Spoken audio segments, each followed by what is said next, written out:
നമസ്കാരം. ട്രാക്ക് 1 PSCയുടെ ഇന്നത്തെ SCRT സീരീസിലേക്ക് എല്ലാവർക്കും സ്വാഗതം. അപ്പൊ നമ്മളിന്ന് 9ാം ക്ലാസ്സിലെ ഹിസ്റ്ററിയുടെ ചാപ്റ്റർ ആണ് കേട്ടോ നോക്കുന്നത്. ആശയങ്ങളും ആദ്യകാല രാഷ്ട്രങ്ങളും. എല്ലാവരും ക്ലാസ് ശ്രദ്ധിക്കണം. എന്നിട്ട് നോട്ടൊക്കെ എഴുതിയെടുക്കണം. വീണ്ടും ഒരു പ്രാവശ്യം കൂടി സ്പീഡിലേക്ക് ക്ലാസ് കാണുകയും വേണം കേട്ടോ. നിങ്ങൾക്ക് ക്ലാസ്സുകളൊക്കെ ഇഷ്ടപ്പെട്ടിട്ടുണ്ടെങ്കിൽ ഷെയർ ചെയ്യണം, സബ്സ്ക്രൈബ് ചെയ്യണം. അതുപോലെ തന്നെ കമന്റുകൾ എന്തെങ്കിലും സജഷൻസ് ഒക്കെ ഉണ്ടെങ്കിൽ കമന്റുകളായിട്ട് പറയാം കേട്ടോ. അപ്പൊ ആശയങ്ങളും ആദ്യകാല രാഷ്ട്രങ്ങളും. A.L. Basham the wonder that was India എന്ന കൃതി കൊടുത്തിട്ടുള്ളതാണ് മേലെ കൊടുത്തിട്ടുള്ളത്. ആരുടേതാ? A.L. Basham the wonder that was India. Siddhartha രാജവീതിയിലൂടെ രഥത്തിൽ സഞ്ചരിക്കുമ്പോൾ തീർത്തും അവശനായ ഒരു വൃദ്ധനെ കണ്ടു. അല്പം കഴിഞ്ഞപ്പോൾ ഗുരുതരമായ രോഗം ബാധിച്ച് വിറയ്ക്കുന്ന ഒരു മനുഷ്യനെയും കാണുകയുണ്ടായി. അത് കഴിഞ്ഞപ്പോൾ വെള്ള തുണി പുതപ്പിച്ച് ചൂടുകാട്ടിലേക്ക് വിലപിച്ചുകൊണ്ട് ആളുകൾ ചുമലിലേറ്റിക്കൊണ്ടുപോകുന്ന ഒരു ശവശരീരവും കണ്ടു. വേദനാജനകമായ ഈ കാഴ്ചകൾക്ക് ശേഷം അദ്ദേഹം തെരുവിൽ ഭിക്ഷയെടുക്കുന്ന ഒരു സന്യാസിയെ കാണുകയുണ്ടായി. ഭൗതിക ദുഃഖങ്ങളൊന്നുമില്ലാതെ ശാന്തനായും സന്തോഷത്തോടെയും കാണപ്പെട്ട ഈ സന്യാസി സിദ്ധാർത്ഥനെ ആകർഷിച്ചു. ഇതാണ് അദ്ദേഹത്തെ ശാന്തി സമാധാനം നേടാനുള്ള മാർഗം സന്യാസമാണെന്ന തീരുമാനത്തിലെത്തിച്ചത്. ഇത് A.L. Basham the wonder that was India എന്ന കൃതിയിൽ എഴുതിയിട്ടുള്ളതാണ് കേട്ടോ. അപ്പൊ നമ്മള് ആദ്യകാല രാഷ്ട്രം എങ്ങനെയായിരുന്നു എന്നതാണ് ഈ ചാപ്റ്ററിൽ കാണാൻ പോകുന്നത്.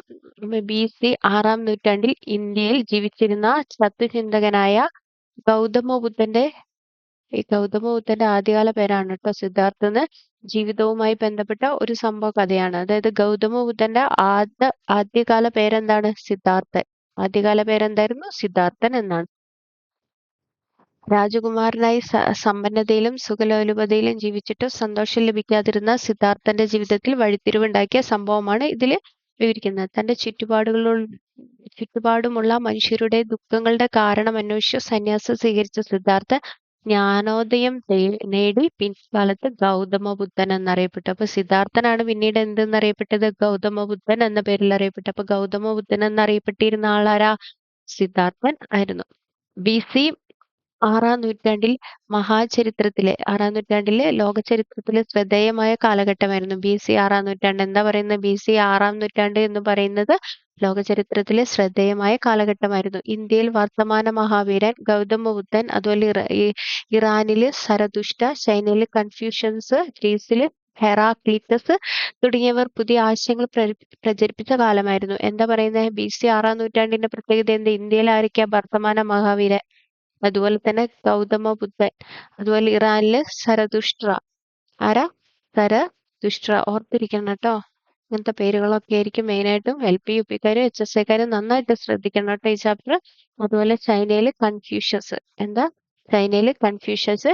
ഗ്രീസിൽ എന്തായിരുന്നു? ഹെറാക്ലീറ്റസ്.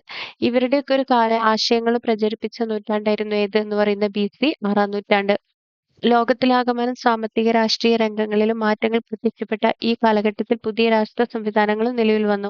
അത്തരം മാറ്റങ്ങളെ കുറിച്ചാണ് ഈ അധ്യായത്തിൽ നമ്മൾ കാണാൻ പോകുന്നത്. അപ്പൊ ഗംഗാതടത്തിലെ ആശയ വിപ്ലവം. ആദ്യത്തേത് എന്താണ്? ഗംഗാതടത്തിലെ ആശയ വിപ്ലവം. BC 6ാം നൂറ്റാണ്ടിൽ ഇന്ത്യയിൽ പുതിയ ആശയങ്ങൾ രൂപം കൊണ്ടത് പ്രധാനമായും ഗംഗാതടത്തിലായിരുന്നു. അപ്പൊ BC 6ാം നൂറ്റാണ്ടിൽ എവിടെയാണ് പുതിയ ആശയങ്ങൾ രൂപം കൊണ്ടത്? പ്രധാനമായിട്ടും ഗംഗാ തടത്തില് ആയിരുന്നു. നവീന ആശയങ്ങളുടെ വളർച്ചയിൽ ഗംഗാതടത്തിലെ ഭൗതിക സാഹചര്യങ്ങൾ പ്രധാന പങ്ക് വഹിച്ചു. എന്താ പറയാ?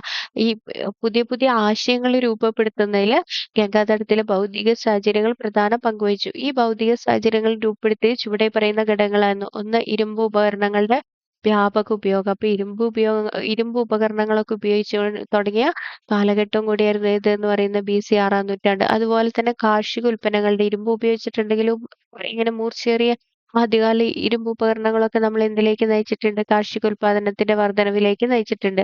അതുപോലെ കച്ചവട നഗരങ്ങൾ, കാർഷിക ഉൽപാദനം വർദ്ധിക്കുന്നതിനനുസരിച്ച് എന്ത് ചെയ്തു? കച്ചവട നഗരങ്ങൾ എന്നിവയുടെ വളർച്ചയ്ക്ക് കാരണമായി. ഇവിടെ ആദ്യകാല ഇരുമ്പ് ഉപകരണങ്ങളുടെ ചിത്രങ്ങളാണ് കേട്ടോ കൊടുത്തിരിക്കുന്നത്. കണ്ടോ കുറെ ചിത്രങ്ങള്? ശ്രദ്ധിച്ചോ? അപ്പൊ ഇനി എന്താ പറയുന്നത്? BC 6ാം നൂറ്റാണ്ടോടെ കൃഷിയെയും കന്നുകാലികളെയും ആശ്രയിച്ചുള്ള ഒരു സാമൂഹ്യ സാമ്പത്തിക വ്യവസ്ഥ ഗംഗാതടത്തില് ഉയർന്നു വന്നു. അപ്പൊ എന്താ പറയാ? 6ാം നൂറ്റാണ്ടായപ്പോഴത്തോടെ അവര് എന്തിനാ കൂടുതൽ പ്രാധാന്യം കൊടുത്തിരുന്നത്? കൃഷിക്കും അതുപോലെ തന്നെ എന്തിനാ? കന്നുകാലികളെ മേയ്ക്കുന്നതിനും. എന്തിനൊക്കെ? കൃഷിയെ കന്നുകാലികളെ മേയ്ക്കുന്നതിനായിരുന്നു ഗംഗാതടത്തിൽ കൂടുതൽ പ്രാധാന്യം കൊടുത്തിരുന്നത്. ഈ കാലഘട്ടത്തിൽ എന്താ പറയുന്ന ഒരു സാമൂഹ്യ സാമ്പത്തിക വ്യവസ്ഥ ഗംഗാതടത്തിൽ ഉയർന്നു വന്നു. ഇത് യാഗങ്ങൾക്കും മൃഗബലിക്കും പ്രാമുഖ്യം നൽകിയിരുന്ന വേദകാല ആചാരവുമായി പൊരുത്തപ്പെടാനായിരുന്നല്ല. അപ്പൊ എന്താ പറയാ, നമ്മൾ നേരത്തെ ചാപ്റ്ററിൽ കണ്ടിരുന്നു, വേദകാലഘട്ടത്തിൽ എന്തിനായിരുന്നു പ്രാധാന്യം കൊടുത്തിരുന്നത്? യാഗങ്ങൾക്കും മൃഗബലിക്കും ഒക്കെ ആയിരുന്നു അല്ലെ. എന്നാൽ ഇതിൽ നിന്നും വ്യത്യസ്തമായിക്കൊണ്ടുള്ള ഒരു കാഴ്ചപ്പാടായിരുന്നു അവിടെ നമുക്ക് കാണാൻ കഴിയുന്നത്. BC 6-ാം നൂറ്റാണ്ടോടെ നമുക്ക് കാണാനായിട്ട് ഗംഗാതടത്തിൽ കാണാൻ കഴിയുന്നത്. ഇനി യാഗങ്ങളുടെ ഭാഗമായി കന്നുകാലികളെ വ്യാപകമായി ബലി കൊടുത്തിരുന്നു. അവയെ ആശ്രയിച്ചുള്ള കൃഷിയെ പ്രതികൂലമായി ബാധിച്ചു. വേദകാല ആചാരങ്ങൾക്കെതിരെ ചിന്തിക്കാൻ ഇത് പ്രേരണയായി. വ്യാപാര പുരോഗതിയിലൂടെ മെച്ചപ്പെട്ട ഭൗതിക സാഹചര്യം കൈവന്ന വൈശ്യർ അതിനിണങ്ങുന്ന തരത്തിലുള്ള ഉയർന്ന സാമൂഹ്യ സ്ഥാനം ആഗ്രഹിച്ചിരുന്നു. എന്താ പറയാ, കൂടുതൽ ഇങ്ങനെ കാർഷിക ഉൽപ്പന്നങ്ങളൊക്കെ വർദ്ധിച്ചതോടുകൂടി വ്യാപാര പുരോഗതി കൈവരിച്ചു. എന്താ പറയുന്ന, വ്യാപാര പുരോഗതി കൈവരിച്ചു. അപ്പൊ അവരുടെ എന്ത് സംഭവിച്ചു? അവരുടെ ഭൗതിക സാഹചര്യത്തിൽ മാറ്റം ഉണ്ടായി. ഇതോടുകൂടി വൈശ്യർ അതിനിണങ്ങുന്ന രീതിയിൽ ഉയർന്ന സാമൂഹ്യ സ്ഥാനം ലഭിക്കണമെന്ന് ആഗ്രഹിക്കുകയാണ്? വൈശ്യര് ആഗ്രഹിക്കുകയാണ്. ഈ കാലത്ത് വർണ്ണ വ്യവസ്ഥയ്ക്ക് പുറത്തും ചില വിഭാഗങ്ങൾ ഉയർന്നു വന്നു. ഈ വർണ്ണ വ്യവസ്ഥ നമ്മൾ കണ്ടായിരുന്നു അല്ലെ, 4 തരത്തിലുള്ളത് ആരൊക്കെയാ? ക്ഷത്രിയര്, ശൂദ്രര്, ബ്രാഹ്മണര്, വൈശ്യര് അല്ലെ. ചില വിഭാഗങ്ങൾ ഉയർന്നു വന്നു. ഇതിൽ പ്രധാനപ്പെട്ടവയായിരുന്നു ധനാഢ്യന്മാരായ ഗഹപതികൾ. ആരൊക്കെയാണ്? ധനാഢ്യരായിരുന്ന ഗഹപതികൾ. അതുപോലെ കച്ചവടം തൊഴിലാക്കിയവർ ഭൂമി കൈവശം വെച്ചിരുന്നു. അപ്പൊ ഗഹപതികളുടെ പ്രധാനം എന്തായിരുന്നു? അവരുടെ പ്രധാന തൊഴിൽ എന്ന് പറയുന്നത് എന്തായിരുന്നു? കച്ചവടം ആയിരുന്നു. ഗഹപതികളുടെ പ്രധാന തൊഴിൽ എന്ന് പറയുന്നത് എന്തായിരുന്നു? കച്ചവടമായിരുന്നു. കച്ചവടം തൊഴിലാക്കിയ ഇവർ ഭൂമി കൈവശം വെച്ചിരുന്നു. ഇത്തരത്തിൽ സാമ്പത്തികമായി ഉയർന്ന ശ്രേണിയിൽ നിലനിന്നിരുന്നവർ മെച്ചപ്പെട്ട സാമൂഹ്യ സ്ഥാനം നേടി. ഈ സാമൂഹ്യ പശ്ചാത്തലത്തിലാണ് പുതിയ ആശയധാരകൾ ഉയർന്നു വന്നത്. ഇത്തരം ആശയധാരകളിൽ പ്രധാനപ്പെട്ടവയായിരുന്നു ജൈന ബുദ്ധ മതങ്ങൾ. അപ്പം ഇത് BC 6-ാം നൂറ്റാണ്ടോടുകൂടി ഇന്ത്യയിൽ ഉയർന്നു വന്ന ഒരു പ്രധാനപ്പെട്ട 2 ആശയധാരകളായിരുന്നു ഏതൊക്കെയെന്ന് പറയുന്നത്? ജൈനമതം, ബുദ്ധമതം എന്ന് പറയുന്നത്. ഇവിടെ ഈ ജൈന ബുദ്ധമത ദർശനങ്ങൾക്ക് കൂടുതലും പിന്തുണ കൊടുത്തിരുന്നവരായിരുന്നു ആരൊക്കെ? വൈശ്യര്, ഗഹപതികള് തുടങ്ങിയവരൊക്കെ. കൂടുതൽ ഇവരുടെ ആശയങ്ങൾക്ക് കൂടുതൽ പിന്തുണ കൊടുത്തവരായിരുന്നു വൈശ്യരും ഗഹപതികളൊക്കെ. ഇനി എന്താണ് ജൈനമതം? ജൈനമതത്തെ കുറിച്ചാണ് ഇനി നമ്മൾ കാണുന്നത്. വർത്തമാന മഹാവീരൻ ബീഹാറിലെ വൈശാലിക്ക് സമീപമുള്ള കുന്തല ഗ്രാമത്തിലാണ് ജനിച്ചത്. അപ്പൊ ജൈനമതത്തിലെ പ്രധാനപ്പെട്ട ഒരു തീർത്ഥങ്കനായിരുന്നു ആര് എന്ന് പറയുന്നത്? വർത്തമാന മഹാവീരൻ എന്ന് പറയുന്നത്. അപ്പൊ വർത്തമാന മഹാവീരൻ എവിടെയാ ജനിച്ചത്? ബീഹാറിലെ വൈശാലിക്ക് സമീപമുള്ള കുന്തല ഗ്രാമത്തില്. ജൈനമത വിശ്വാസ പ്രകാരം 24 തീർത്ഥങ്കരന്മാരാണ് ഈ ആകെ മൊത്തം ജൈനമത വിശ്വാസ പ്രകാരം എത്ര തീർത്ഥങ്കരന്മാരാണുള്ളത്? 24 എണ്ണാണ്. അതിൽ 24ാമത്തെ തീർത്ഥങ്കരായിരുന്നു ആര്? വർത്തമാന മഹാവീരൻ. ഇനി എന്താണ് തീർത്ഥങ്കരന്മാര്? സന്യാസത്തിലൂടെ ജ്ഞാനം നേടിയവരെന്നാണ് തീർത്ഥങ്കരൻ എന്ന വാക്കിന്റെ അർത്ഥം. എന്താ പറയുന്നത്? സന്യാസത്തിലൂടെ ജ്ഞാനം നേടിയവൻ. എന്താ പറയുന്നത്? സന്യാസത്തിലൂടെ ജ്ഞാനം നേടിയവൻ എന്നാണ് തീർത്ഥങ്കരൻ എന്ന വാക്കിന്റെ അർത്ഥം. തീർത്ഥങ്കരൻ എന്ന വാക്കിന്റെ അർത്ഥം എന്താ? സന്യാസത്തിലൂടെ. തീർത്ഥങ്കരൻ എന്ന വാക്കിന്റെ അർത്ഥം എന്താ? സന്യാസത്തിലൂടെ ജ്ഞാനം നേടിയവൻ. ജൈനമത വിശ്വാസ പ്രകാരം 24 തീർത്ഥങ്കരന്മാരാണ് ഉള്ളത്. അതിൽ ഋഷഭദേവാണ് ഒന്നാമത്തത്. അപ്പൊ ഒന്നാമത്തെ ആളുടെ പേരെന്താ? ഋഷഭദേവൻ. ഒന്നാമത്തെ ആളുടെ പേരെന്താ? ദേവൻ എന്നാണ് ഒന്നാമത്തെ തീർത്ഥങ്കരൻ. 23ാമത്തെ ആൾ ആരായിരുന്നു? പാർശ്വനാഥ്. 23 ആരാ? പാർശ്വനാഥ്. എന്നാൽ 24 ആരാണ്? വർത്തമാന മഹാവീരൻ. 24 ആരാണ്? വർത്തമാന മഹാവീരൻ. ഈ 24 തീർത്ഥങ്കരിലെ അവസാനത്തെ ആളായിരുന്നു ആര്? വർത്തമാന മഹാവീരൻ എന്ന് പറയുന്നത്. ഇനി പാർശ്വനാഥന്റെ ആശയങ്ങളോട് തന്റെ ആശയങ്ങൾ കൂട്ടിച്ചേർത്താണ് വർത്തമാന മഹാവീരൻ ജൈനമത ആശയങ്ങൾ പ്രചരിപ്പിച്ചത്. അപ്പൊ എന്താ പറയുന്നത്? പാർശ്വനാഥന്റെ ആശയങ്ങളോട് പിന്നെ വർത്തമാന മഹാവീരൻ തന്റെ ആശയങ്ങളും കൂടെ കൂട്ടിച്ചേർത്തുകൊണ്ടാണ് എന്ത് എന്ന് പറയുന്നത്? പുതിയ ജൈനമതം എന്ന ആശയം കൊണ്ടുവരുന്നത്. അപ്പൊ എന്താ തീർത്ഥങ്കരന്മാർ എന്ന വാക്കിന്റെ അർത്ഥം എന്താണ്? സന്യാസത്തിലൂടെ ജ്ഞാനം നേടിയവൻ എന്നാണ് കേട്ടോ. ഇനി വർത്തമാന മഹാവീരനെ കുറിച്ചിട്ടാ പറയുന്നത്. നേരത്തെ നമ്മൾ കണ്ടത് തന്നെ വൈശാലിയിലാണ്. വൈശാലി എവിടെ സ്ഥിതി ചെയ്യുന്നത്? ബീഹാറിൽ കേട്ടോ. വൈശാലി എവിടെ സ്ഥിതി ചെയ്യുന്നത്? ബീഹാറിലാണ്. മഹാവീരൻ എന്നും ജിനൻ എന്നും അറിയപ്പെട്ടു. ഏതൊക്കെ പേരിലാണ് വർത്തമാന മഹാവീരൻ അറിയപ്പെട്ടത്? ഏതൊക്കെ പേരിൽ അറിയപ്പെട്ടെ? മഹാവീരൻ എന്നും അതുപോലെ തന്നെ എന്താ പറയാ, ജിനൻ എന്ന പേരിലും അറിയപ്പെട്ടു. ഏത് പേരിൽ അറിയപ്പെട്ടെ? ജിനൻ എന്ന പേരില്. പാവ, അതായത് പാട്ന ഇപ്പോഴത്തെ പാട്നയില്ലേ, അതിന്റെ അടുത്തുള്ള പാവ എന്ന സ്ഥലത്ത് വെച്ചിട്ടാണ് നിർവ്വാണം പ്രാപിച്ചത്. എവിടെ വെച്ചിട്ടാണ് നിർവ്വാണം പ്രാപിച്ചത്? വർത്തമാന മഹാവീരൻ എവിടെ വെച്ചിട്ടാ? പാവ, അതായത് ഇപ്പത്തെ പാട്നയ്ക്ക് അടുത്തുള്ള പാവ എന്ന സ്ഥലത്ത് വെച്ചിട്ടാണ് നിർവ്വാണം പ്രാപിച്ചത്. ഇനി പ്രധാനപ്പെട്ട ജൈനമത ആശയങ്ങൾ എന്തൊക്കെയായിരുന്നു? ലോകത്തിലെ എല്ലാ വസ്തുക്കൾക്കും ജീവനുണ്ട്. ഒന്നാമതായിട്ട് അവരെന്താ പറയുന്നേ? ലോകത്തിലെ എല്ലാ വസ്തുക്കൾക്കും ജീവനുണ്ട്. ജീവനുള്ള ഒന്നിനെയും നമ്മൾ എന്ത് ചെയ്യാൻ പാടില്ല? ഉപദ്രവിക്കാൻ പാടില്ല. ജീവനുള്ള ഒന്നിനെ എന്ത് ചെയ്യാൻ പാടില്ല? ഉപദ്രവിക്കാൻ പാടില്ല. അടുത്ത എന്താ പറയുന്നത്? ജന്മവും പുനർജന്മവും നിശ്ചയിക്കപ്പെടുന്നത് കർമ്മത്തിന്റെ അടിസ്ഥാനത്തിലാണ്. ജന്മവും അതുപോലെ തന്നെ പുനർജന്മവും നിശ്ചയിക്കപ്പെടുന്നത് എന്തിന്റെ അടിസ്ഥാനത്തിലാണ്? കർമ്മത്തിന്റെ അടിസ്ഥാനത്തിലാണ്. ഇനി വേദങ്ങളുടെ ആധികാരികതയെ തള്ളിപ്പറഞ്ഞ മഹാവീരൻ മോക്ഷപ്രാപ്തിക്കായി 3 തത്വങ്ങൾ മുന്നോട്ട് വെച്ചു. അപ്പൊ ഇത് മിക്ക എക്സാമുകൾക്കും ഹയർ ലെവൽ എക്സാമുകൾക്കൊക്കെ കാണുന്നതാട്ടോ.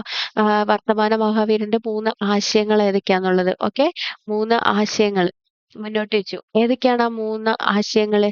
ശരിയായ വിശ്വാസം, അതുപോലെ ശരിയായ അറിവ്, അതുപോലെ എന്താ ശരിയായ പ്രവൃത്തി. ഏതൊക്കെയാണ്? ശരിയായ വിശ്വാസം, ശരിയായ അറിവ്, ശരിയായ പ്രവൃത്തി എന്നിവയായിരുന്നവ. ഇത് ത്രിരത്നങ്ങൾ എന്ന് അറിയപ്പെട്ടു. ഇത് ഏത് പേരിൽ അറിയപ്പെട്ടത്? ത്രിരത്നങ്ങൾ എന്ന പേരിൽ അറിയപ്പെട്ടു. പ്രാകൃത ഭാഷയിൽ ആണ് മഹാവീരൻ തന്റെ ആശയങ്ങൾ ജനങ്ങളുമായി പങ്കുവച്ചത്. അപ്പൊ ഏത് ഭാഷയിലായിരുന്നു? പ്രാകൃത ഭാഷയിൽ ട്ടോ. അപ്പൊ ജൈനമതം ഏത് ഭാഷയിലായിരുന്നു ഉണ്ടായിരുന്ന? പ്രാകൃത ഭാഷയിലായിരുന്നു. അപ്പൊ വേദങ്ങളുടെ ആധികാരികതയെ തള്ളിപ്പറഞ്ഞ മഹാവീരൻ എന്തായിട്ട് മോക്ഷപ്രാപ്തിക്ക് വേണ്ടി 3 ആശയങ്ങളാണ് കൊണ്ടുവന്നത്. 3 തത്വങ്ങളാണ് മുന്നോട്ട് വെച്ചത്. ഏതൊക്കെയത്? ശരിയായ വിശ്വാസം, ശരിയായ അറിവ്, ശരിയായ പ്രവൃത്തി തുടങ്ങിയവയാണ്. അതുപോലെ ഈ 3 ആശയങ്ങൾ അറിയപ്പെട്ട പേരെന്താ? ത്രിരത്നങ്ങൾ എന്നായിരുന്നു. ഇത് ഏത് ഭാഷയിലാണ് തന്റെ ആശയങ്ങൾ ജനങ്ങളുമായിട്ട് പങ്കുവച്ചത്? പ്രാകൃത ഭാഷയിൽ. ജൈനമതം സന്യാസിമാരും സന്യാസിനികളും 5 വ്രതങ്ങൾ അനുഷ്ഠിക്കണം എന്നായിരുന്നു. എന്താ പറയുന്നത്? ജൈനമത പ്രകാരം സന്യാസിമാരും സന്യാസിനികളും എന്ത് ചെയ്യണം? 5 വ്രതങ്ങൾ അനുഷ്ഠിക്കണം. ഒന്നിനെയും കൊല്ലരുത്. ഒന്നാമത്തെ വ്രതം എന്താണ്? ഒന്നിനെയും കൊല്ലരുത്. ഒന്നിനെയും കൊല്ലരുത്. ഒന്നാമത്തെ എന്താണ്? ഒന്നിനെയും കൊല്ലരുത്. 2 മോഷ്ടിക്കരുത്. 2 എന്താണ്? മോഷ്ടിക്കരുത്. 3 എന്താണ്? കള്ളം പറയരുത്. 4 ബ്രഹ്മചര്യം അനുഷ്ഠിക്കുക. 5 എന്താണ്? സ്വത്ത് കൈവശം വെക്കാതിരിക്കുക. 5 എന്താണ്? സ്വത്ത് കൈവശം വെക്കാതിരിക്കുക. അപ്പൊ ഏതൊക്കെയാണ്? ബ്രഹ്മചര്യം. ഒന്നാമത്തെ എന്താ? ഒന്നിനെയും കൊല്ലരുത്. ഒന്നാമത്തെ എന്തായിരുന്നു? സന്യാസിനിമാരും സന്യാസികളും ജൈനമതത്തിൽ എന്ത് ചെയ്യണം? 5 തരത്തിലുള്ള വ്രതങ്ങൾ അനുഷ്ഠിക്കണം. ഒന്നാമത്തെ വ്രതം എന്താണ്? ഒന്നിനെയും കൊല്ലരുത്. 2 എന്താണ്? മോഷ്ടിക്കരുത്. 3 എന്താണ്? കള്ളം പറയരുത്. 4 ബ്രഹ്മചര്യം അനുഷ്ഠിക്കുക. 5 സ്വത്ത് കൈവശം വെക്കാതിരിക്കുക എന്നിവയായിരുന്നു ഇത്. പിൻകാലത്ത് ജൈനമതത്തിൽ ശതംബരന്മാർ ഏത് പേരിൽ അറിയപ്പെടുന്ന? ശതംബരന്മാർ, ദിഗംബരന്മാർ എന്നീ 2 വിഭാഗങ്ങൾ രൂപപ്പെട്ടു. എന്തൊക്കെയാ പറയുന്നത്? പിന്നീട് ജൈനമതത്തിൽ 2 വിഭാഗങ്ങൾ രൂപപ്പെട്ടു. ഏതൊക്കെയത്? ശതംബരന്മാരും ദിഗംബരന്മാരും. ജൈനമതം ഊന്നൽ നൽകിയ അഹിംസ എന്ന തത്വം ഇന്ത്യൻ തത്വചിന്തയെ സ്വാധീനിച്ചിട്ടുണ്ട്. അപ്പൊ എന്താ പറയുന്നത്? ജൈനമതം ഊന്നൽ നൽകിയിട്ടുള്ള അഹിംസ എന്ന തത്വം ഇന്ത്യൻ തത്വചിന്തയെ സ്വാധീനിച്ചിട്ടുണ്ട്. അപ്പൊ കിട്ടിയില്ലേ? ജൈനമത ആശയങ്ങളെ കുറിച്ചിട്ടാണ് ട്ടോ. ഇതുവരെ ഒന്നും കൂടെ കേട്ട് നോക്കുക ട്ടോ. ഇനി കേരളവും ജൈനമതവും തമ്മിലുള്ള ബന്ധം എന്താന്നാ പറയുന്നത്? ഇന്ത്യയിലെ വിവിധ ഭാഗങ്ങളിൽ പ്രചരിപ്പിച്ച ജൈനമതം കേരളത്തിലും പ്രചാരമുണ്ടായിരുന്നു. വയനാട്. ജൈനമത വിശ്വാസികൾ കേരളത്തിൽ ഏറ്റവും കൂടുതലുള്ള ജില്ലയാണ് ട്ടോ വയനാട്. കേരളത്തിലെ പ്രധാനപ്പെട്ട ജൈനമത കേന്ദ്രമായിരുന്നു. ജൈനമത ആ, ശേഷിപ്പുകൾ, ക്ഷേത്രങ്ങൾ ഇപ്പോഴും ഇവിടെ നിൽക്കുന്നുണ്ട്. ഇതുണ്ടോ? വയനാട്ടിലെ ബത്തേരിയിലാണ് ട്ടോ ജൈനമത ക്ഷേത്രം സ്ഥിതി ചെയ്യുന്നത്. എവിടെയാണ് സ്ഥിതി ചെയ്യുന്നത്? ബത്തേരിയിൽ. ഇനി ദുഃഖങ്ങളുടെ കാരണം തേടിയ ഗൗതമബുദ്ധൻ. ഗൗതമബുദ്ധൻ ഏത് മതത്തിലുള്ളതാണ്? ബുദ്ധമതമാണ് ട്ടോ. ദിഗനീയക്കായിൽ ശ്രീബുദ്ധന്റെ ദൈർഘ്യമേറിയ പ്രഭാഷണങ്ങളിൽ 31ാമത്തെ സൂക്തിയിൽ ബുദ്ധമതത്തിന്റെ പുതിയതായി ചേർന്ന യുവാവിനോട് ശ്രീബുദ്ധൻ പറയുന്നത് ഇപ്രകാരമാണ്: കുടുംബജീവിതത്തിൽ പുരുഷനും സ്ത്രീയും പരസ്പര ആദരവോടെ ജീവിക്കേണ്ടതും രണ്ടുപേരും തങ്ങളുടേതായ ചുമതലകൾ കൃത്യമായി നിർവഹിക്കേണ്ടതുമാണ്. ഇതുകൂടാതെ തൊഴിലുടമകൾ അവരുടെ സേവകരോടും തൊഴിലാളികളോടും മര്യാദയോടെ പെരുമാറണം. അവരുടെ ശാരീരിക ക്ഷമതയിലും കൂടുതൽ ഭാരമുള്ള ജോലികൾ അവരെക്കൊണ്ട് ചെയ്യിക്കരുത്. അവർക്കും ആവശ്യമായ ആഹാരവും ന്യായമായ കൂലിയും നൽകണം. ശാരീരിക മാനസിക അവശതകളിൽ അവരെ സംരക്ഷിക്കണം. തൊഴിലാളികളാവട്ടെ അവരുടെ ന്യായമായ വേതനത്തിൽ തൃപ്തരായി നന്നായി ജോലി ചെയ്യണം. തങ്ങളുടെ തൊഴിലുടമകളുടെ അന്തസ്സ് നിലനിർത്തണം. ഇതൊക്കെ ബുദ്ധന്റെ ആശയങ്ങളാണ് ട്ടോ. ബുദ്ധന്റെ ഉപദേശങ്ങളും തത്വങ്ങളും വളരെ ലളിതവും പ്രായോഗികവുമായിരുന്നു. എന്താ പറയുന്നത്? യുദ്ധം പറയുന്ന കാര്യങ്ങൾ, ബുദ്ധൻ പറയുന്ന കാര്യങ്ങളൊക്കെ എന്താണ്? വളരെ ലളിതവുമാണ്. അതുപോലെ പ്രായോഗത്തിൽ വരുത്താൻ കഴിയുന്നതുമായിരുന്നു. വേദങ്ങളെയും യാഗങ്ങളെയും ജാതി വ്യവസ്ഥയെ അദ്ദേഹം നിരാകരിച്ചു. അദ്ദേഹം എന്തിനൊക്കെയാ നിരാകരിച്ചത്? വേദങ്ങളെ, അതുപോലെ യാഗങ്ങളെ, അതുപോലെ ജാതി വ്യവസ്ഥയെ. എന്തിനൊക്കെയാ? വേദങ്ങളെ, യാഗങ്ങളെ, ജാതി വ്യവസ്ഥയെ അദ്ദേഹം നിരാകരിച്ചു. ഗംഗാതടത്തിലെ പുതിയ സാഹചര്യങ്ങൾക്ക് ഇണങ്ങുന്നതായിരുന്നു അദ്ദേഹം മുന്നോട്ട് വെച്ച അഹിംസ എന്ന ആശയം. എന്താ പറയുന്നെ? ഗംഗാതടത്തിലെ പുതിയ സാഹചര്യങ്ങൾക്ക് ഇണങ്ങുന്ന രീതിയിൽ അഹിംസ എന്ന ആശയം മുന്നോട്ട് വെച്ച വ്യക്തിയായിരുന്നു ആര്? ഗൗതമ ബുദ്ധൻ. കാർഷിക വൃത്തിയില് കൃഷിക്കായി നിലമൊരുക്കാനും കച്ചവട വസ്തുക്കൾ കൊണ്ടുപോകാനും കന്നുകാലികൾ ആവശ്യമായിരുന്നു. എന്നാൽ യാഗങ്ങളിൽ കന്നുകാലികളെ വ്യാപകമായി ബലി നൽകിയത് കൃഷിയെയും ചരക്ക് നീക്കത്തെയും പ്രതികൂലമായി ബാധിച്ചു. യാഗങ്ങൾക്കെതിരെ അദ്ദേഹത്തിന്റെ നിലപാട് കാർഷിക വൃത്തിയിൽ ഏർപ്പെട്ടവരെ ആകർഷിച്ചു. സാധാരണക്കാരന്റെ ഭാഷയായിരുന്ന പാലിയില് ഇപ്പൊ നമ്മള് കണ്ടത് തീർത്ഥങ്കരന്മാര് സംസാരിച്ചിരുന്ന ഭാഷ ഏതായിരുന്നു? പ്രാകൃതായിരുന്നു. എന്നാൽ ബുദ്ധമതത്തിൽ ഉണ്ടായിരുന്ന ഭാഷ ഏതായിരുന്നു? പാലിയായിരുന്നു ട്ടോ. മാറിപ്പോവരുത്. രണ്ടും തമ്മില് ബുദ്ധമതത്തിൽ പാലിയും അതുപോലെ തന്നെ ഏത് ഭാഷയായിരുന്നു? പ്രാകൃതം. പാലിയിലാണ് ബുദ്ധൻ തന്റെ ആശയങ്ങൾ പ്രചരിപ്പിച്ചത്. ബുദ്ധന്റെ ജീവിതത്തിലെ സുപ്രധാന സംഭവങ്ങളാണ് ചുവടെ നൽകിയിരിക്കുന്നത്. ഇതിനെ അടിസ്ഥാനമാക്കി ഒരു ജീവചരിത്രക്കുറിപ്പ് തയ്യാറാക്കുക. മധുരയിലെ ഇതുണ്ടോ? മധുരയില് നിന്ന് ലഭിച്ച ബുദ്ധന്റെ പ്രതിമയാണ് ട്ടോ അത്. ഇനി ഗൗതമ ബുദ്ധന്റെ പ്രധാനപ്പെട്ട ആശയങ്ങൾ. സിദ്ധാർത്ഥൻ എന്നാണ് യഥാർത്ഥ പേര്. നമ്മൾ നേരത്തെ കണ്ടായിരുന്നു അല്ലെ? സിദ്ധാർത്ഥൻ എന്നാണ് ഗൗതമ ബുദ്ധന്റെ യഥാർത്ഥ പേര്. എവിടെയാ ജനിച്ചത്? നേപ്പാളിലെ കപിലവസ്തുവിലുള്ള ലുംബിനിയിൽ. എവിടെയാ? നേപ്പാളിലെ കപിലവസ്തുവിലുള്ള ലുംബിനിയിലാണ് അദ്ദേഹം ജനിച്ചത്. എവിടെയാ? നേപ്പാളിലെ കപിലവസ്തുവിലുള്ള ലുംബിനിയിലാണ് ആര് ജനിച്ചത്? ഗൗതമ ബുദ്ധൻ. അതുപോലെ ബീഹാറിലെ ബുദ്ധഗയയിൽ വെച്ച് ബോധോദയം നേടി. എന്താ പറയുന്നത്? ബീഹാറിലെ എല്ലാം ഒരു ഭാമയാണ് അല്ലെ? ബീഹാറിലെ ബുദ്ധഗയയിൽ വെച്ചിട്ട് ബോധോദയം നേടി. സാരാനാഥിൽ വെച്ച് അദ്ദേഹത്തിന്റെ ആദ്യ പ്രഭാഷണം നടത്തിയത് ഇമ്പോർട്ടന്റ് ആണ് കേട്ടോ. എവിടെ വെച്ചിട്ടാ? സാരാനാഥിൽ. എവിടെ വെച്ചിട്ടാ? സാരാനാഥിൽ വെച്ചിട്ട് അദ്ദേഹം ആദ്യ പ്രഭാഷണം നടത്തി. അതുപോലെ കുശിനാരയില് അതായത് കുശി നഗരം എന്നാണ് കേട്ടോ അറിയപ്പെടുന്നത് നിർവ്വാണം പ്രാപിച്ചത്. എവിടെയാണ് നിർവ്വാണം പ്രാപിച്ചത്? കുശി നഗരം. ഇനി ബുദ്ധന്റെ തത്വങ്ങള്. ജീവിതം ദുഃഖമയമാണ്. ഒന്നാമത്തെ തത്വം എന്താ? ജീവിതം ദുഃഖമയമാണ്. ആശയാണ് ദുഃഖത്തിന് കാരണം. എന്താണ് കാരണം? ആശയാണ് ദുഃഖത്തിന് കാരണം. ആശയെ നശിപ്പിച്ചാൽ ദുഃഖമില്ലാതാവും. അടുത്ത തത്വം എന്താണ്? ആശയെ നശിപ്പിച്ചാൽ ദുഃഖമില്ലാതാവും. ഇതിന് അഷ്ടാംഗമാർഗം അനുഷ്ഠിക്കണം. എന്ത് ചെയ്യണം? ഇതിനു വേണ്ടിയിട്ട് അഷ്ടാംഗമാർഗം അനുഷ്ഠിക്കണം. എന്തൊക്കെ തത്വങ്ങള്? ജീവിതം ദുഃഖമയമാണ്. ആശയാണ് ദുഃഖത്തിന് കാരണം. ആശയെ നശിപ്പിച്ചാൽ ദുഃഖം ഇല്ലാതാകും. ഇതിന് അഷ്ടാംഗമാർഗം അനുഷ്ഠിക്കണം. ഇനി എന്തൊക്കെയാണ് അഷ്ടാംഗമാർഗം എന്നിവിടെ പറയുന്നുണ്ട്? നോക്കിക്കോ. ഒന്ന് ശരിയായ വീക്ഷണം, അടുത്തത് ശരിയായ ചിന്ത, അടുത്തത് ശരിയായ വാക്ക്, അടുത്തത് എന്താണ്? ശരിയായ പ്രവൃത്തി, അടുത്തതോ ശരിയായ ജീവിതം, അടുത്തത് ശരിയായ പരിശ്രമം, ശരിയായ സ്മരണ, ശരിയായ ധ്യാനം. ഇത് ഏത് പേരിൽ അറിയപ്പെട്ടു? അഷ്ടാംഗമാർഗം അല്ലെങ്കിൽ മധ്യമാർഗം എന്നും അറിയപ്പെട്ടു. എന്താ പറയാ? അഷ്ടാംഗമാർഗം അല്ലെങ്കിൽ ഏത് പേരിലും കൂടി അറിയപ്പെട്ടു? മധ്യമാർഗം എന്ന പേരിലും കൂടി അറിയപ്പെട്ടു. ഇനി എന്താണ് മധ്യമാർഗം? ഒരു വ്യക്തി കഠിനമായ സന്യാസം സ്വീകരിക്കുന്നതിനെ ബുദ്ധൻ വിലക്കുന്നു. അതുപോലെ ആർഭാട ജീവിതം നയിക്കുന്നതിനെ ബുദ്ധൻ നിരാകരിക്കുന്നു. രണ്ടിനും ഇടയിലുള്ള മധ്യമാർഗത്തെയാണ് ബുദ്ധൻ നിർദ്ദേശിക്കുന്നത്. അതായത് ഒരുപാട് കഠിനമായ സന്യാസവും വേണ്ട, എന്നാൽ ആർഭാടപരമായ സന്യാസവും വേണ്ട. രണ്ടിന്റെയും കൂടി ഇടയിലുള്ളതാണ്. ഇതിനെയാണ് എന്തെന്ന് പറയുന്ന മധ്യമാർഗം എന്ന് പറയുന്നത്. ഇനി ബുദ്ധന്റെ സ്തൂപങ്ങൾ എവിടെയാണ്? ബുദ്ധന്റെ ഭൗതിക അവശിഷ്ടങ്ങളോ ബുദ്ധൻ ഉപയോഗിച്ച വസ്തുക്കളോ അടക്കം ചെയ്ത സ്ഥലങ്ങളിൽ നിർമ്മിക്കുന്ന കെട്ടിടങ്ങളാണ് സ്തൂപങ്ങൾ എന്ന് പറയുന്നത്. എന്താ പറയാ? ബുദ്ധന്റെ ഭൗതിക അവശിഷ്ടങ്ങളോ ബുദ്ധൻ ഉപയോഗിച്ച വസ്തുക്കളോ അടക്കം ചെയ്ത സ്ഥലങ്ങളിൽ നിർമ്മിക്കുന്ന കെട്ടിടങ്ങളാണ് സ്തൂപങ്ങൾ. അർത്ഥവൃത്താകൃതിയിലാണ് ഇവ നിർമ്മിച്ചിരിക്കുന്നത്. എങ്ങനെ നിർമ്മിച്ചിരിക്കുന്നത്? അർത്ഥവൃത്താകൃതിയിൽ. എങ്ങനെ നിർമ്മിച്ചിരിക്കുന്ന? അർത്ഥവൃത്താകൃതിയിലാണ് കേട്ടോ. ഇതിങ്ങനെ അർദ്ധവൃത്താകൃതിയിൽ ആയിരിക്കും നിർമ്മിച്ചിരിക്കുന്നത്. കൊത്തുപണികളിൽ സമ്പന്നമാണ് സ്തൂപങ്ങൾ. ഇതിൽ കൂടുതലായിട്ട് എന്തൊക്കെയാണ് ഉപയോഗിച്ചിരിക്കുന്നത്? കൊത്തുപണികളാണ്. എവിടെയൊക്കെയാ സ്തൂപങ്ങൾ പ്രസിദ്ധ? സാഞ്ചി സ്തൂപം, സാരാനാഥ് സ്തൂപം. എവിടെയൊക്കെയാ കാണുന്നത്? സാഞ്ചി സ്തൂപം, സാരാനാഥ് സ്തൂപം. ബുദ്ധമത പ്രചരണത്തിനായി സന്യാസിമാരുടെ സംഘങ്ങൾ രൂപീകരിച്ചിരുന്നു. എന്താ പറയുക? ബുദ്ധമതം പ്രചരിപ്പിക്കുന്നതിനായിട്ട് സന്യാസിമാരുടെ ഒരു സംഘങ്ങൾ രൂപീകരിച്ചു. ജാതിലിംഗ പരിഗണനകളൊന്നും കൂടാതെ എല്ലാവരെയും സംഘത്തിൽ ഉൾപ്പെടുത്തി. സംഘത്തിലെ സ്ത്രീകൾ ഭിക്ഷുണികൾ എന്നും സംഘത്തിലെ സ്ത്രീകൾ അറിയപ്പെട്ട പേരെന്താ? ഭിക്ഷുണികൾ എന്നും പുരുഷന്മാർ ഭിക്ഷുക്കൾ എന്നും അറിയപ്പെട്ടു. എങ്ങനെ അറിയപ്പെടുന്നത്? സ്ത്രീകള് ഭിക്ഷുണികൾ എന്നും പുരുഷന്മാർ ഏത് പേരിൽ അറിയപ്പെട്ടു? ഭിക്ഷുക്കൾ എന്ന പേരിലും അറിയപ്പെട്ടു. ചർച്ചകളിലൂടെയും ഭൂരിപക്ഷ അഭിപ്രായത്തിലൂടെയും ആയിരുന്നു സംഘങ്ങളിൽ തീരുമാനങ്ങൾ കൈക്കൊണ്ടിരുന്നത്. എങ്ങനെയാ പറയുന്നത്? ചർച്ചകളിലൂടെയും ഭൂരിപക്ഷ അഭിപ്രായത്തിലൂടെയും ആയിരുന്നു സംഘങ്ങളിൽ തീരുമാനങ്ങൾ കൈക്കൊണ്ടിരുന്നത്. ഇനി നദികൾ ഒഴുകി സമുദ്രത്തിൽ എത്തുന്നതോടെ ഒന്നാവുകയും അവയുടെ പേരുകൾ നഷ്ടമാവുകയും ചെയ്യുന്നത് പോലെ ഒരാൾ ബുദ്ധ സന്യാസി സംഘത്തിൽ അംഗമാവുന്നതോടെ അയാളുടെ ജാതിയും പദവിയും കുടുംബവും മറക്കുന്നു എന്നാണ് സന്യാസി സംഘത്തെ പറ്റി ബുദ്ധൻ പറയുന്നത്. പിൻകാലത്ത് ബുദ്ധമതം എന്തായിട്ട് ചെയ്തു? രണ്ടായിട്ട് പിരിഞ്ഞു. ഏതൊക്കെയത്? മഹായാനം, ഹീനയാനം. ഏതൊക്കെ പേരിലാ തിരിഞ്ഞത്? മഹായാനം, ഹീനയാനം എന്നിങ്ങനെ. മഹായാനക്കാർ ബുദ്ധനെ ദൈവമായി ആരാധിച്ചു. ബുദ്ധമതം ഇന്ത്യയുടെ സംസ്കാരത്തിന് നിരവധി സംഭാവനകൾ നൽകിയിട്ടുണ്ട്.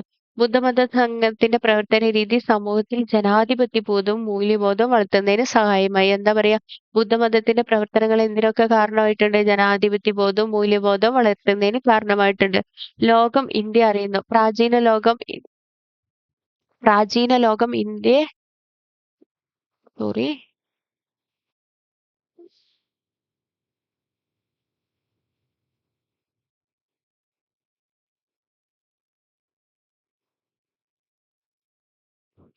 പ്രാചീന ലോകം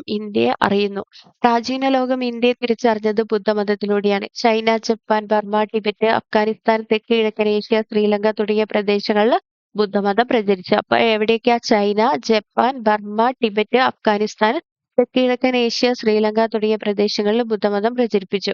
ഇനി അതുപോലെ കേരളവും ബുദ്ധമതവും. ബുദ്ധവിശ്വാസങ്ങൾ കേരളത്തിൽ പ്രചാരത്തിലുണ്ടായിരുന്നു. പുരാതന തമിഴ് കൃതിയായ മണിമേഖലയിലെ ഏത് കൃതിയിലാ? മണിമേഖലയിൽ നായികയായ മണിമേഖല ബുദ്ധമതം സ്വീകരിക്കുന്നതായാണ് പറയുന്നത്. അപ്പൊ ബുദ്ധമതത്തെ കുറിച്ച് പരാമർശിക്കുന്ന കൃതി ഏതാണ്? തമിഴ് കൃതിയായ മണിമേഖലയാണ് കേട്ടോ. കേരളത്തിലെ വിവിധ സ്ഥലങ്ങളിൽ നിന്ന് ബുദ്ധ പ്രതിമകളും മറ്റ് ചില ശേഷിപ്പുകളും ലഭിച്ചിട്ടുണ്ട്. മലയാളത്തിലെ ചില വാക്കുകളും സ്ഥലനാമങ്ങളും ബുദ്ധമത സ്വാധീനത്തെ സൂചിപ്പിക്കുന്നതാണ്. ബി.സി. 6-ാം നൂറ്റാണ്ടിൽ നിലനിന്ന സാമൂഹ്യ സാമ്പത്തിക സാഹചര്യങ്ങളോട് ബുദ്ധൻ എങ്ങനെയാണ് പ്രതികരിച്ചത്? നമ്മൾ കണ്ടതാണല്ലോ അല്ലെ. ഇനി അടുത്തത് ഭൗതികവാദം. വ്യത്യസ്ത ആശയധാരകൾ ഉയർന്നു വന്നതാണ് പ്രാചീന കാലം മുതലുള്ള ഇന്ത്യൻ സംസ്കാരത്തിന്റെ പ്രധാന പ്രത്യേകത. ബി.സി. 6-ാം നൂറ്റാണ്ടിൽ നിരവധി ആശയധാരകൾ രൂപപ്പെട്ടു.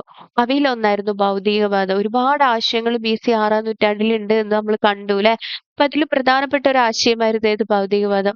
അജിത കേശാങ്കമ്പിളിയിലായിരുന്നു ഈ ചിന്താധാരയുടെ പ്രചാരകൻ. ആരായിരുന്നു? അജിത കേശാങ്കമ്പിളി. ഓർത്തിരിക്കണം കേട്ടോ. ഇതൊക്കെ പുതിയ പുതിയ കാര്യങ്ങൾ. അപ്പൊ എന്തായാലും പഠിച്ചിരിക്കണം കേട്ടോ. അജിത കേശാങ്കമ്പിളിയിലായിരുന്നു ഈ ചിന്താധാരയുടെ പ്രചാരകൻ. അദ്ദേഹം ബുദ്ധന്റെ സമകാലികനായിരുന്നു. അപ്പൊ ഭൗതികവാദത്തില് വക്താവായിരുന്നു അജിത കേശകമ്പിളിയില്.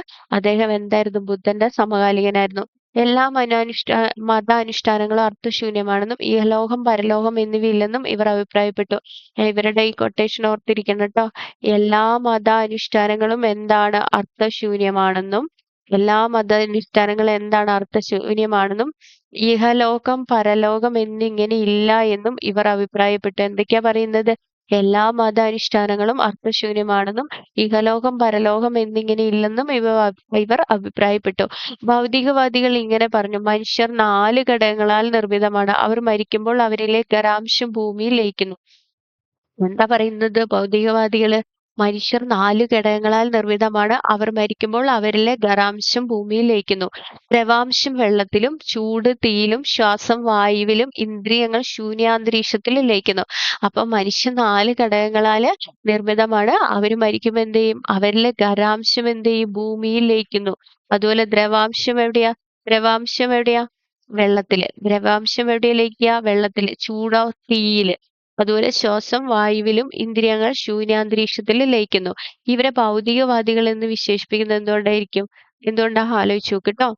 അപ്പം ഇനി അടുത്തത് മഹാജനപദങ്ങൾ. അതായത് ഈ ബി.സി. 6-ാം നൂറ്റാണ്ടിൽ തന്നെ ഒരുപാട് സമൂഹങ്ങളൊക്കെ രൂപപ്പെട്ടു എന്ന് പറഞ്ഞില്ലേ. അപ്പൊ ആ സമൂഹത്തിൽ നിന്ന് രൂപം കൊണ്ടിട്ടുള്ള ആദ്യകാല രാഷ്ട്രങ്ങളാണ് ഏത് എന്ന് പറയുന്നത്? മഹാജനപദങ്ങൾ. ഇപ്പൊ അതിനെക്കുറിച്ചാണ് നമ്മൾ കാണാൻ പോകുന്നത്. അത്തരത്തിൽ കൂടിച്ചേർന്ന് ചർച്ച ചെയ്ത് തീരുമാനങ്ങൾ എടുക്കുന്ന കാലത്തോളം, ഒന്നിച്ച് പ്രവർത്തിക്കുന്ന കാലത്തോളം, മുതിർന്നവരെ ബഹുമാനിക്കുകയും പിന്തുണയ്ക്കുകയും ശ്രദ്ധയോടെ കേൾക്കുകയും ചെയ്യുന്നിടത്തോളം, ബജ്ജിയിലെ സ്ത്രീകൾ സ്വതന്ത്രരായി ജീവിക്കുന്ന കാലത്തോളം, ഗ്രാമങ്ങളിലും നഗരങ്ങളിലുമുള്ള ആരാധനാലയങ്ങൾ നിലനിൽക്കുന്ന കാലത്തോളം, വ്യത്യസ്ത വിശ്വാസങ്ങൾ പിന്തുടരുന്നവർക്ക് അവിടെ സ്വതന്ത്രമായി സഞ്ചരിക്കാൻ കഴിയുന്നിടത്തോളം, അവർ ബഹുമാനിക്കപ്പെടുന്ന കാലത്തോളം വജ്ജി നിലനിൽക്കും. ഏകദേശം 2300 വർഷങ്ങൾക്ക് രൂപീകരിക്കപ്പെട്ട ബുദ്ധകൃതിയായ ദിഗ്ഗാനികായില്, നമ്മൾ നേരത്തെ കണ്ടായിരുന്നു അല്ലെ. ദിഗ്ഗാനികായില് വജ്ജി എന്ന രാഷ്ട്രത്തെക്കുറിച്ച്, രാഷ്ട്രം എന്ന് പറയുന്ന പണ്ടത്തെ രാഷ്ട്രം ഏതാ? മഹാജനപദം അല്ലെ. ബുദ്ധൻ പറഞ്ഞ കാര്യങ്ങളാണ് മുകളിൽ കൊടുത്തിരിക്കുന്നത്. അക്കാലത്ത് വജ്ജിയിലെ ഭരണ സമ്പ്രദായങ്ങൾ എന്തൊക്കെയായിരുന്നു എന്നാണ് മേലെ കൊടുത്തിട്ടുള്ളത്.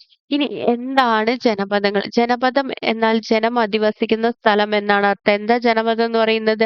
ജനപദം എന്നാൽ ജനം അധിവസിക്കുന്ന സ്ഥലം എന്നാണ് അർത്ഥം. തീ ഉപയോഗിച്ച് കാടുകൾ കത്തിച്ച് കൃഷിയിടങ്ങളിലും താമസ മേഖലയിലും രൂപപ്പെടുത്തി. അവിടെ ജനങ്ങൾ സ്ഥിരമായി താമസിച്ചു. ഇങ്ങനെയാണ് ജനപദങ്ങൾ നിലവിൽ വന്നത്. സ്ഥിരമായിട്ട് താമസിക്കാൻ തുടങ്ങിയതോട് കൂടിയിട്ടാണ് എന്ത് നിലവിൽ വരുന്നത്? ജനപദങ്ങള് രൂപപ്പെടുന്നത്. പിൻകാലത്ത് വേദങ്ങളിൽ വിവിധ ജനപദങ്ങളെപ്പറ്റി പരാമർശിക്കുന്നുണ്ട്. ബി.സി.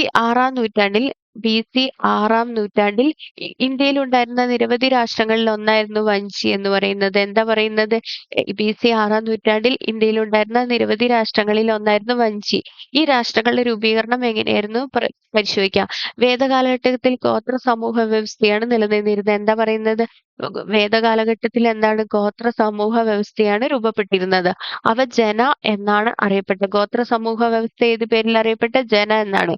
കൃഷി വ്യാപകമായതോടെ ഈ ഗോത്ര സമൂഹങ്ങൾ ഒരിടത്ത് സ്ഥിരമായി താമസിക്കാൻ തുടങ്ങി. ഇവ ജനപദങ്ങൾ എന്നറിയപ്പെട്ടു. എന്താ പറയുന്നത്?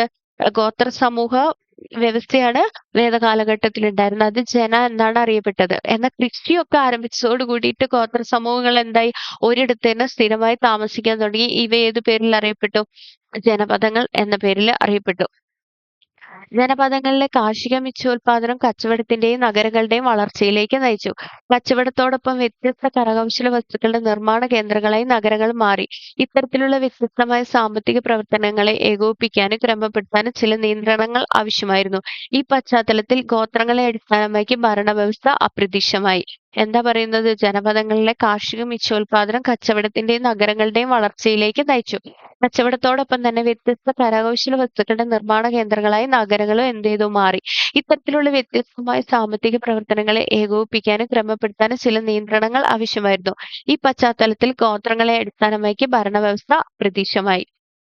ഇനി എന്താണ് നഗരങ്ങൾ എന്നുള്ളതാണ് ഇനി അടുത്ത പറയുന്നത്.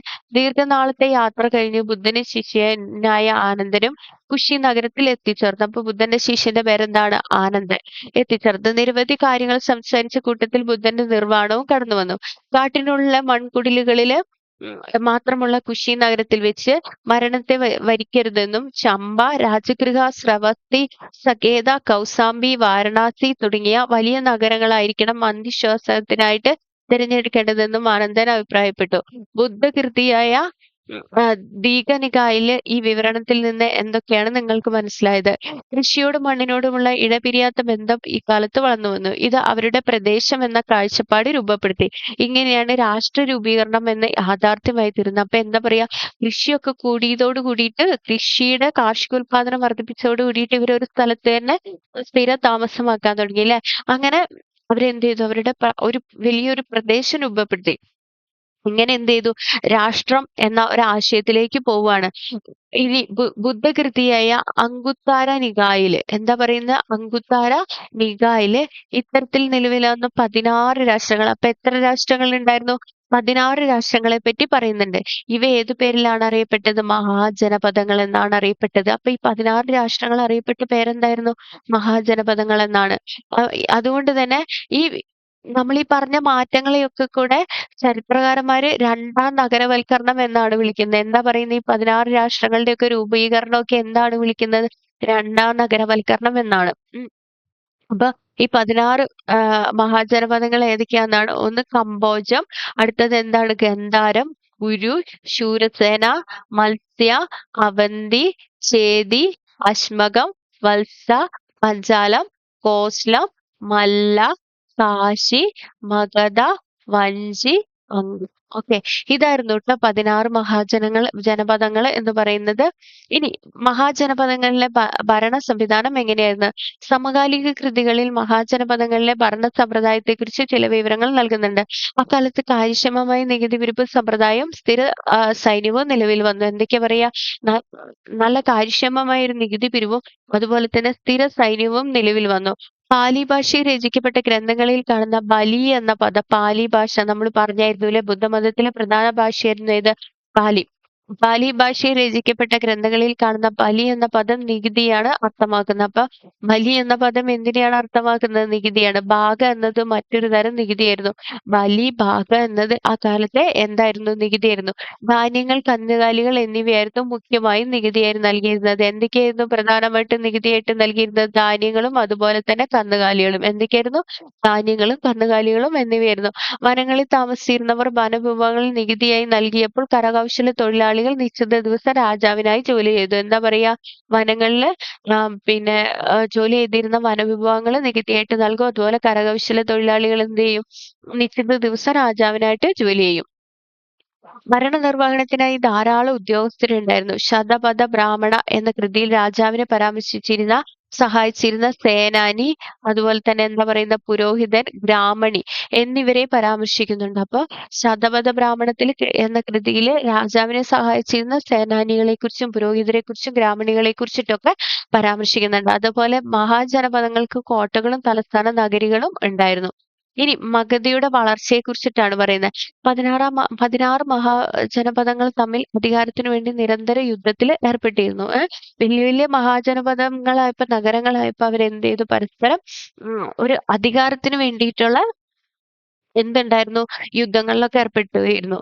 ഇതിൽ അന്തിമമായി വിജയിച്ചത് മഗധയായിരുന്നു. അപ്പൊ ഏറ്റവും വലിയ മഹാജനപദമായിട്ട് മാറിയത് ഏത് രാഷ്ട്രമായിരുന്നു?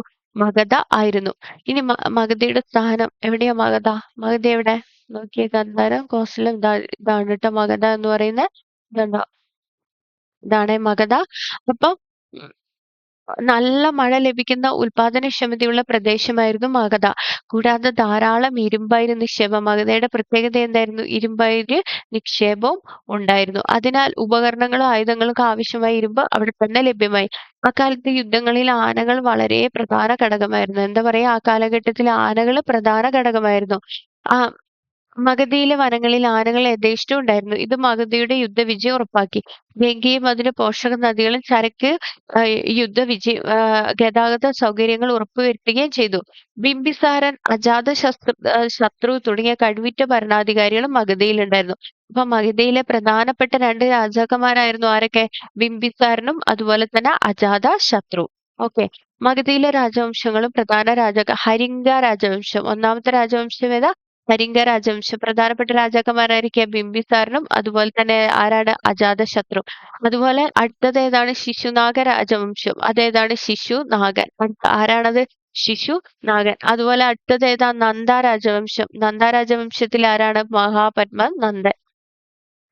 ഇനി മഗധയിൽ നിന്ന് മൗര്യ എന്ന് പറയുന്ന സാമ്രാജ്യത്തിലേക്ക് മാറുകയാണ്. ഒരു രാജഭരണത്തിലേക്ക് മാറുകയാണ് കേട്ടോ. മഗധയിൽ വിവിധ രാജവംശങ്ങൾ ഭരണം നടത്തിയിരുന്നു. അവയിൽ നന്ദ വംശത്തിലെ അവസാനത്തെ ഭരണാധികാരിയായിരുന്നു ധനനന്ദൻ. നന്ദ വംശത്തിലെ അവസാനത്തെ രാജാവ് ആരായിരുന്നു? ധനനന്ദനെ പരാജയപ്പെടുത്തി BC 320 ചന്ദ്രഗുപ്ത മൗര്യ സാമ്രാജ്യം സ്ഥാപിച്ചു. മൗര്യ രാജ്യം സ്ഥാപിച്ചത് ആരാണ്? ചന്ദ്രഗുപ്ത മൗര്യനാണ്. എന്നാണ്? BCE 321. ഇത് മനോഹരമായ വലിയ നഗരമാണ്. ഈ നഗരത്തെ ചുറ്റി വലിയൊരു മതിലുണ്ട്. ഇതിന് 64 പ്രവേശന കവാടങ്ങളും ധാരാളം ഗോപുരങ്ങളും ഉണ്ട്. 2-3 നിലകളുള്ള വീടുകൾ നിർമ്മിച്ചിരിക്കുന്നത് മരവും ചെളിക്കട്ടകളും ഉപയോഗിച്ചാണ്. രാജാവിന്റെ കൊട്ടാരവും മരം കൊണ്ട് നിർമ്മിച്ചതാണ്. മൗര്യ രാജ്യത്തിന്റെ തലസ്ഥാനമായിരുന്നു ഏത്? പാടലിപുത്രം. ഇന്ന് ഏത് പേരിൽ അറിയപ്പെടുന്ന പാടലിപുത്രം? പാട്ന എന്ന പേരിലാണ് ട്ടോ. അതായത് മൗര്യ രാജ്യത്തിന്റെ തലസ്ഥാനമായിരുന്നു ഏത്? പാടലിപുത്രം. ഇന്നത്തെ പാട്ന. നഗരത്തെക്കുറിച്ച് ഗ്രീക്ക് സഞ്ചാരികനായിരുന്നു ആര്? മെഗസ്തനീസ് എന്ന ഗ്രീക്ക് രാജപ്രതിനിധിയുടെ വിവരണമാണ് മുകളിൽ നൽകിയിരിക്കുന്നത്. കൗടില്യൻ എഴുതിയ അർത്ഥശാസ്ത്രം. അർത്ഥശാസ്ത്രം എഴുതിയത്? കൗടില്യൻ. അർത്ഥശാസ്ത്രം എഴുതിയത്? കൗടില്യൻ. അതുപോലെ അശോക ചക്രവർത്തിയുടെ ലിഖിതങ്ങൾ. എന്താ പറയുന്ന? അശോക ചക്രവർത്തിയുടെ ലിഖിതങ്ങൾ, അക്കാലത്ത് പ്രചാരത്തിലുണ്ടായിരുന്ന നാണയങ്ങൾ തുടങ്ങിയവ മൗര്യ രാജ്യത്തിന്റെ ചരിത്ര പഠനത്തിന് സഹായിക്കുന്നു. ഇനി അർത്ഥശാസ്ത്രവും സപ്താംഗ സിദ്ധാന്തവും. മൗര്യ രാജ്യത്തെക്കുറിച്ച് വിവരങ്ങൾ നൽകുന്ന പ്രധാന ചരിത്ര രേഖ കൂടിയാണ് കൗടില്യൻ രചിച്ച അർത്ഥശാസ്ത്രം. മൈസൂരിലെ പുരാവസ്തു ഗ്രന്ഥശാല വിഭാഗത്തിന്റെ തലവനായിരുന്ന ശ്യാമശാസ്ത്രിക്ക് തഞ്ചാവൂരിലെ ഒരു പണ്ഡിതനിൽ നിന്നാണ് അർത്ഥശാസ്ത്രത്തിന്റെ കയ്യെഴുത്ത് പ്രതി ലഭിക്കുന്നത്. അപ്പൊ ആരുടെ കയ്യിലാണ് ഇപ്പൊ അതുള്ളത്? ശ്യാമശാസ്ത്രിക്കാണ് കേട്ടോ. അർത്ഥശാസ്ത്രത്തിന്റെ എവിടെ നിന്നാ ലഭിച്ചത്? തഞ്ചാവൂരിൽ നിന്ന് ലഭിക്കുന്നത്. 1907 ശ്യാമശാസ്ത്രി ഇത് പ്രസിദ്ധീകരിച്ചു. 15 അധ്യായങ്ങളാണ് അർത്ഥശാസ്ത്രത്തിനുള്ളത്. എത്ര അധ്യായങ്ങളാണ് കൃതിയിലുള്ളത്? 15. 7 ഘടകങ്ങളിൽ അഥവാ സപ്താംഗങ്ങളിൽ ഊന്നിയാണ് ഒരു രാജ്യം നിലനിൽക്കുന്നതെന്ന് അർത്ഥശാസ്ത്രത്തിൽ പ്രതിപാദിക്കുന്നു.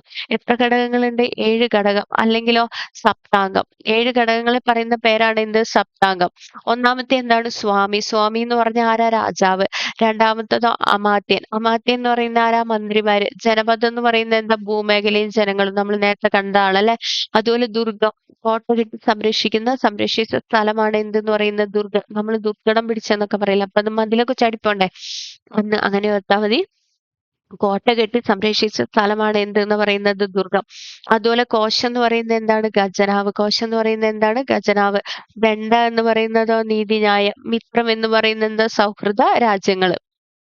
മൗര്യ രാജ്യത്തിലെ ഏറ്റവും പ്രധാന ഭരണാധികാരിയായിരുന്ന അശോക ചക്രവർത്തിയായിരുന്നു. മൗര്യ സാമ്രാജ്യത്തിലെ ഏറ്റവും പ്രധാന ഭരണാധികാരിയായിരുന്നു അശോക ചക്രവർത്തിയായിരുന്നു. ഓർത്തു വെക്കണം കേട്ടോ. മൗര്യ രാജ്യത്തിലെ ഏറ്റവും പ്രധാനപ്പെട്ട ആളായിരുന്നു ആര്? അശോക ചക്രവർത്തി. അദ്ദേഹം കലിംഗം ആക്രമിച്ച് കീഴടക്കിയതോടെ മൗര്യ രാജ്യം വിശാലമായി. അതായത് കലിംഗ രാഷ്ട്രം എന്ന് പറയുന്നത് ഏതാണ്? ഒഡീഷയാണ് കേട്ടോ. കലിംഗ യുദ്ധാനന്തരം അശോകൻ ചക്രവർത്തി യുദ്ധങ്ങൾ ഉപേക്ഷിച്ച് ലിഖിതങ്ങളിൽ രേഖപ്പെടുത്തിയിരിക്കുന്നു. ബുദ്ധശാക്യമുനി ജനിച്ച ഈ സ്ഥാനത്ത് പിയദാസി കിരീടധാരണത്തിന് 20 വർഷത്തിന് ശേഷം നേരിട്ട് വന്ന് ആരാധന നടത്തി. ആ പുണ്യാത്മാവ് ജനിച്ച സ്ഥലമാണ് ഇത് എന്ന് അറിയിക്കുന്നതിന് വേണ്ടി ഇവിടെ കരിങ്കൽ മതിലിനാൽ ചുറ്റപ്പെട്ട സ്തൂപം സ്ഥാപിച്ചു. ലുംബിനിയിലുള്ള ആളുകളെ ബലിയിൽ നിന്ന് ഒഴിവാക്കുകയും അവർ വിളവിന്റെ 8-ൽ-1 ഭാഗം, അതായത് 1/8 ഭാഗമായി കൊടുത്താൽ മതിയെന്ന് തീരുമാനിക്കുകയും ചെയ്തു. നേപ്പാളിലെ റുമിൻ ദേവിയിലെ, അതായത് ലുംബിനിയിൽ ട്ടോ, ലിഖിതവും അതിന്റെ പരിഭാഷയുമാണ് മുകളിൽ കൊടുത്തിരിക്കുന്നത്. അപ്പം എന്താ പറയുന്നത്? കലിംഗ സ്ഥാപിച്ചത് ആരാണ്? അശോക ചക്രവർത്തിയാണ്. എവിടെയാണ് കലിംഗം എന്ന് പറയുന്നത്? ഒഡീഷയിൽ ആണ്. ഇനി അശോക ലിഖിതങ്ങൾ എങ്ങനെയാണെന്നാ പറയുന്നത്? അശോക ചക്രവർത്തിയുടേതായ ധാരാളം ശിലാലിഖിതങ്ങൾ ഇന്ത്യൻ ഉപഭൂഖണ്ഡത്തിൽ നിന്നും വിവിധ ഭാഗങ്ങളിൽ നിന്ന് ലഭിച്ചിട്ടുണ്ട്. ബ്രാഹ്മി, ഖരോഷ്ഠി, അരാമിക് ലിപികളാണ് ഇവ രചിച്ചിട്ടുള്ളത്. ഏതൊക്കെ ഭാഷകളിലാണ് അശോകൻ രചിച്ചിട്ടുള്ളത്? ബ്രാഹ്മി, അതുപോലെ തന്നെ ഏത് ഭാഷയാ? ഖരോഷ്ഠി, അതുപോലെ അരാമിക് ലിപികളിലാണ് ഇവ രചിച്ചിട്ടുള്ളത്. അശോക ലിഖിതങ്ങൾ ആദ്യമായി വായിച്ചത് 1838 ബ്രിട്ടീഷുകാരനായ ജെയിംസ് പ്രിൻസപ്പാണ്. അശോക ലിഖിതങ്ങൾ ആദ്യമായിട്ട് വായിച്ചത് ആരാണ്? 1838 ജെയിംസ് പ്രിൻസപ്പാണ്. ഭൂരിഭാഗം ലിഖിതങ്ങളിലും ദേവന്മാർക്ക് പ്രിയപ്പെട്ടവൻ എന്നാണ് രാജാവിനെ പരാമർശിക്കുന്നത്. അപ്പൊ ദേവനാപ്രിയ എന്നറിയപ്പെട്ടത് ആരാണ്? അശോകനാണ് ട്ടോ. എന്നാൽ കർണാടകയിലെ മസ്കി, ഉദയകുളം, നിട്ടൂർ എന്നിവിടങ്ങളിലെ ലിഖിതങ്ങളിൽ അശോക എന്ന പേര് കാണാം. ആധുനിക ഇന്ത്യയിൽ ഉപയോഗിച്ചിരുന്ന ഭൂരിഭാഗം ലിഖിത ഭാഷകളും ബ്രാഹ്മി ലിപിയിൽ നിന്ന് രൂപപ്പെട്ടതാണ്. അടുത്തതായിട്ട് ബ്രഹ്മി, ഹിന്ദി, ബംഗാളി, മലയാളം, തമിഴ്. ഇനി ഈ ബ്രാഹ്മി ലിപിയിൽ നിന്ന് രൂപപ്പെട്ട ഭാഷകളാണ് ട്ടോ ഇത്. ഏതൊക്കെ? ഹിന്ദി, ബംഗാളി, മലയാളം, തമിഴ്. ഇനി മൗര്യന്മാരുടെ ഭരണത്തെ കുറിച്ചിട്ടാണ് പറയുന്നത്. മൗര്യ രാജ്യം വിശാലമായിരുന്നു എന്ന് കണ്ടല്ലോ. ഇനി നമുക്ക് അവരുടെ ഭരണ സംവിധാനം എങ്ങനെയാണെന്ന് നോക്കാം. ഭരണ സൗകര്യത്തിനായി നമ്മുടെ രാജ്യത്തെ വിവിധ സംസ്ഥാനങ്ങളായി വിഭജിച്ചിട്ടുണ്ടല്ലോ. മാത്രമല്ല സംസ്ഥാനങ്ങൾക്കെല്ലാം തലസ്ഥാനവുമുണ്ട്. മൗര്യ രാജ്യവും ഇത്തരത്തിൽ വിവിധ പ്രവിശ്യകളായി വിഭജിച്ചിരുന്നു. ഇത്തരം പ്രവിശ്യകള് ഗവർണർമാരുടെ നിയന്ത്രണത്തിലായിരുന്നു. അപ്പൊ എന്ത് ചെയ്തു? മൗര്യ സാമ്രാജ്യത്തെ എന്തായിട്ട് തിരിച്ചിരുന്നു? വിവിധ പ്രവിശ്യകളായിട്ട് തിരിച്ചിരുന്നു. ഈ പ്രവിശ്യകളുടെ തലവൻ എന്ന് പറയുന്ന ആരായിരുന്നു? ഗവർണറായിരുന്നു. തലസ്ഥാനമായി പാടലിപുത്രം ചക്രവർത്തിയുടെ നേരിട്ടുള്ള നിയന്ത്രണത്തിലായിരുന്നു. അപ്പൊ പാടലിപുത്രം ആരായിരുന്നു ഭരിച്ചിരുന്നത്? ചക്രവർത്തിയുടെ നേരിട്ടിട്ടുള്ള നിയന്ത്രണത്തിലായിരുന്നു. അപ്പൊ ഇതാണ് പ്രവിശ്യ തലസ്ഥാനങ്ങൾ. രാജ്യ തലസ്ഥാനം ഏതാണ്? ഇത് പാടലിപുത്രം. ഇതാണ് ട്ടോ രാജ്യ തലസ്ഥാനം എന്ന് പറയുന്നത്. ഏതാണ്? ഇതാണ്. അതുപോലെ തക്ഷശില, ഉജ്ജയിനി, തൊഷാലി, അതായത് കലിംഗം, സുവർണഗിരി, ഇതൊക്കെയാണ് ഏതെന്ന് പറയുന്നത്? പ്രാദേശിക തലസ്ഥാനങ്ങൾ എന്ന് പറയുന്നത്. അടുത്തതായിട്ട് ഇനി പറയുന്നത് മൗര്യന്മാരുടെ സൈന്യത്തിന് 5 വിഭാഗങ്ങൾ ഉണ്ടായിരുന്നു എന്നാ പറയുന്നത്. എന്താ പറയുന്നത്? മൗര്യന്മാരുടെ സൈന്യത്തിന് 5 വിഭാഗങ്ങൾ ഉണ്ടായിരുന്നു. കാലാൾപ്പട, കുതിരപ്പട, തേര്, ഗജസേന, നാവികസേന എന്നിവയായിരുന്നു അവ. ഏതൊക്കെയായിരുന്നു? കാലാൾപ്പട, കുതിരപ്പട, തേര്, ഗജസേന, നാവികസേന എന്നിവയായിരുന്നു അവ. സൈനിക ഭരണത്തിന്റെ ചുമതല 30 അംഗങ്ങളുള്ള സമിതിയാണ് നിർവഹിച്ചിരുന്നത്. അപ്പൊ എന്താ പറയുന്നത്? സൈനിക ഭരണത്തിന്റെ ചുമതല 30 അംഗങ്ങളുള്ള സമിതിയാണ് നിർവഹിച്ചിരുന്നത്. തന്റെ പ്രജകൾക്കിടയിൽ സഹവർത്തിത്വവും സമാധാനവും നിലനിർത്താൻ അശോക ചക്രവർത്തി പ്രചരിപ്പിച്ച ആശയങ്ങൾ അശോകധമ്മ എന്നറിയപ്പെട്ടു. എന്താ പറയുന്നത്? അശോകന്റെ ആശയങ്ങളൊക്കെ പ്രജകൾക്കിടയിൽ, അതായത് സഹവർത്തിത്വം സമാധാനം ഒക്കെ നിലനിർത്താൻ വേണ്ടി അശോക ചക്രവർത്തി പ്രചരിപ്പിച്ച ആശയങ്ങൾ ഏത് പേരിൽ അറിയപ്പെട്ടത്? അശോകധർമ്മ എന്ന പേരിൽ അറിയപ്പെട്ടു. ഏത് പേരിൽ അറിയപ്പെട്ടു? അശോകധർമ്മ എന്നറിയപ്പെട്ടു.